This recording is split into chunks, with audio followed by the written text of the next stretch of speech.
பண்ணுங்க. இந்த சனி பயிற்சியானது சனியனுடைய பயிற்சியானது புரட்டாதி நட்சத்திரத்துக்கு சனி கூட இடம்பெறுகிறார். அந்த புரட்டாதி நட்சத்திரத்தில் அதாவது ராகு வந்து சனியினுடைய வீட்டில் இருக்கார் 8ஆம் இடத்துல. அந்த சனி அங்கே இருந்தவர் இப்போ வந்து தன்னுடைய வீட்டுக்கு குருவனுடைய வீட்டுக்கு போகிறார். தன்னுடைய வீட்டில இருந்து குருவனுடைய வீட்டுக்கு போகிறார். அந்த குரு நமக்கு 12ல் உட்கார்ந்துருக்கார். கடகராசிக்கு மிதுனத்தில் குரு உட்கார்ந்துருக்கார்.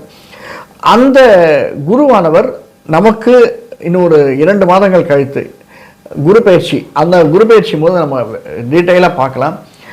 குரு இடம்பெறும்போது கடகத்துக்கு வரும்போது திரும்பி சனியை பார்க்குறார். ஸோ இப்படிப்பட்ட காம்பினேஷனில் சனி, முதல்ல சனியினுடைய காரகத்துவம் என்ன சார்?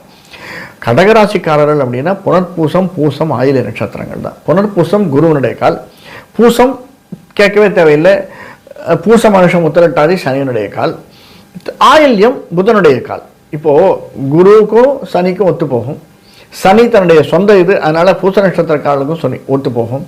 அடுத்தது ஆயில்ய நட்சத்திரம், ஆயில்ய நட்சத்திரத்துக்கும் சனி ஒத்து போகும். என்ன ஒன்று, சனிக்கு இந்த சந்திரனுக்கும் ஒத்து போகாது. அதனால் கடுபடி ஏதாவது பண்ணிகிட்டே இருப்பார். சந்திரனுடைய